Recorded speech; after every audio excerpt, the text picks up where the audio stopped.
Tom, I want to start off by talking about the Quebec Solidaire move now. That pledge that they're not going to take is now a pledge that they are going to take. Gabriel Nadeau-Dubois asked about that change today. Here's what he said.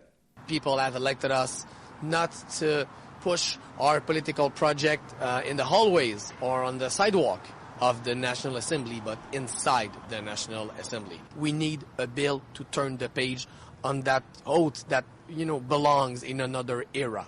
So, Tom, do they have egg all over their face or not?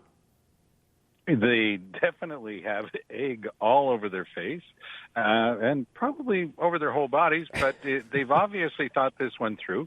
They think that they're going to be able to explain it away.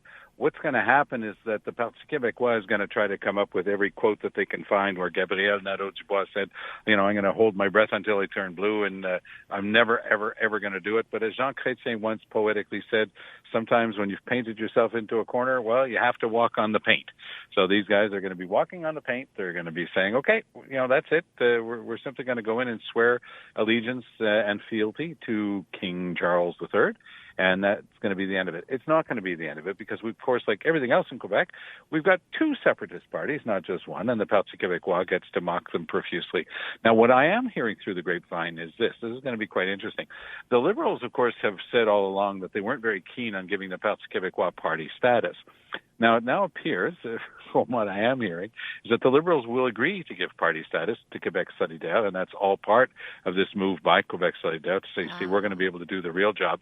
And that leaves the Parti Québécois, even though they have 3 seats in the House, that leaves them in a position that's more similar to that of Éric Duhem, sort of an outsider. And that's why I think that Gabriel Nadeau-Dubois was using that line, saying, we're going to be in there, we're going to be in the heart of the action, and we're going to be doing our job that we promised to do. But let me ask this, though. If that's the case, and you have the PQ as the party that's, outside, and apparently Paul Saint-Pierre Plamondon is saying they have no intention of changing their minds, how fast could a bill, in fact, be passed? Because we heard that Simon Jolin Barrette said, well, they can move fairly quickly on this. You can do it in one day. That's pretty quick. You can do it because, you see, Parliament is 100% in charge of its own procedure. In Ottawa, the Assembly in Quebec City, they're always 100% in charge of their own procedure if they have unanimity. So since there's not going to be anybody there to say that they're against it, if the Liberals go along and the CAQ goes along and the Quebec Solidaire go along, and they say, this is what you often, in the jargon, you would say, on va l'adopter 1, 2, 3. We're just going to adopt it 1, 2, 3. So you do first reading, second reading, third reading, by agreement, by consent. You suspend all the rules. They could have it done. The first say no, because there's speeches by new members and stuff like that, but certainly within the first couple of days, no problem at all. You expect that's what would happen?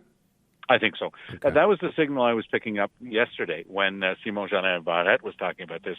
He had a bit of a Cheshire cat grin on him, so I have a feeling he was already in on the fact that the Parti Québécois was going to be alone and isolated, and that Quebec Solidaire was going to go along.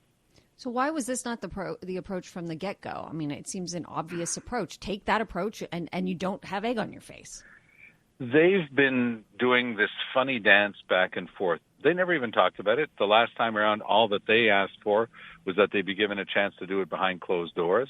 All of a sudden, Paul Saint-Pierre Plamondon does let's talk about the politics of this, not whether or not we agree with the PQ or anything like that, the politics of this.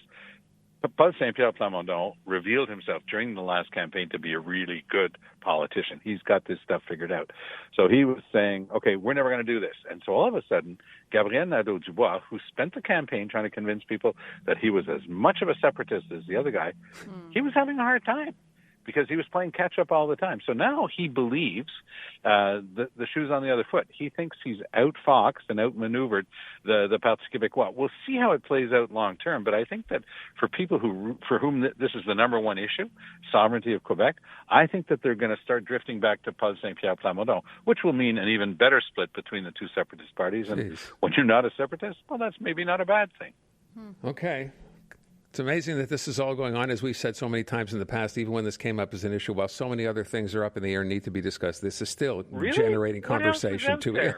I mean, we spent a whole week deciding whether or not an obscure Liberal backbencher should be able to bring down the Liberals because she wanted a job that only Dominique Anglade was allowed to give out, and she wasn't getting it. I mean, this is the politics of what happens when nothing happens.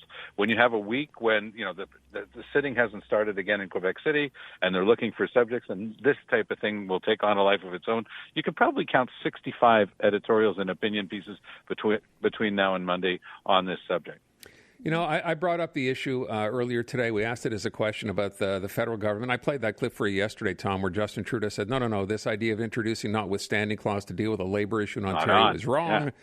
Yeah. And I said, it's got to be a little annoying, for lack of a better word, for people here who realize that all this indignation that's coming from so many different places over that imposition of that clause in Ontario didn't materialize when, of course, it happened here in Quebec twice. Exactly.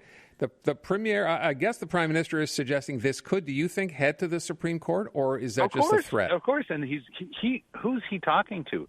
He is an expert. Trudeau is an expert politician, okay? And he's so good at always adding. He's looking over at Jagmeet Singh saying, I've done a pretty good job of seducing some of your union buddies. I gave jobs to some of them. I made one of them a senator. I've been doing a good job on this stuff, and watch me go. So Trudeau is looking right now at the labor sector, saying, these are good folks. I always talk about middle class. We think that people who are in the government are making big bucks. The average salary of the support staff, full-time, the average salary is $39,000 in Ontario, where the cost of living is much higher than here in Quebec. So these are not people who live high off the hog, and Trudeau is talking to them. And he knows that this is important for him because most of those jobs are concentrated in the cities. The GTA, 50 seats in the next election. He wants those votes, and this is what this is all about. Shall we talk about Chrystia Freeland's fiscal update today? $1.18 trillion. That's the federal debt. Yeah, there's something kind of funny about that because, you see, the federal deficit did not grow by nearly as much as we thought because the world, who knew? The world wanted wheat, and we have lots of that, and the world wanted petroleum products, and we have lots of those. So, between the taxes and the royalties and so forth, there's been tons of money flowing into Canada from just those two and lots of others. So the deficit that we thought we were going to face this year, it has not really materialized. So what Trudeau's doing is spending about half of the decrease in the deficit. So, let's say rounded figures, he thought that maybe we were heading for an extra $35 billion more than we did. He's going to take half of that and spend it. But what was so bizarre about today's economic update is there's no rhyme or reason to the expenses. It's just sprinkling stuff here and there on odd subjects.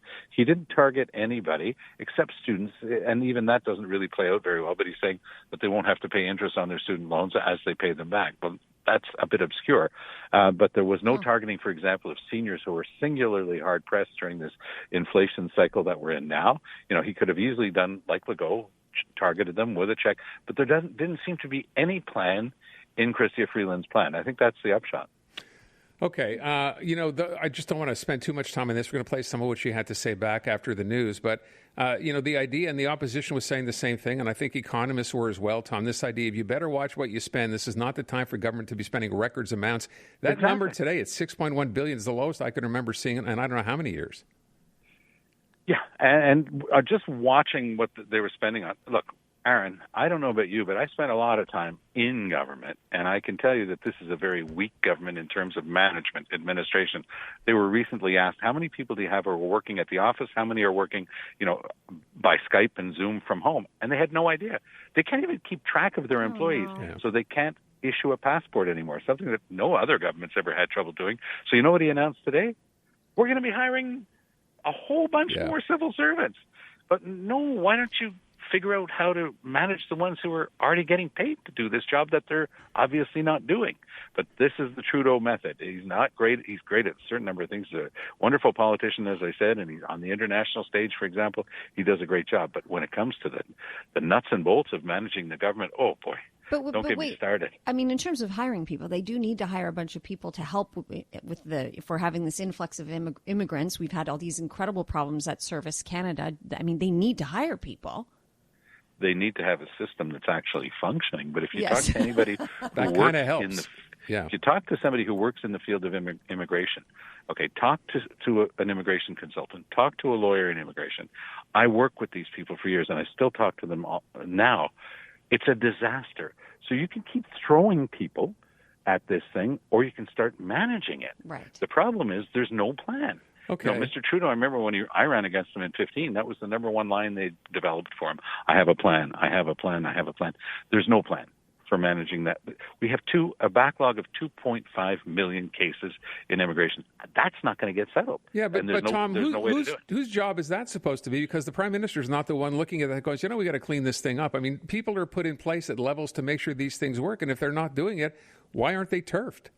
The Prime Minister has a ministry. Like Chrystia Freeland is the Minister of Finance. Mr. Trudeau is the minister in charge of something called the PCO, not to be confused with the PMO, which is the Prime Minister's office. The PCO is his ministry. It's the Privy Council office. It's the control tower that is in charge of the whole government. But they spend so much time developing lines, working on image, working on things that they think will get them votes. They forgot that there's actually something that they have to do, which is to run the Canadian government. That's the big problem. Tom Mulcair, back tomorrow morning with Andrew Carter at about 7:40. Thank you, Tom. Take care. All right.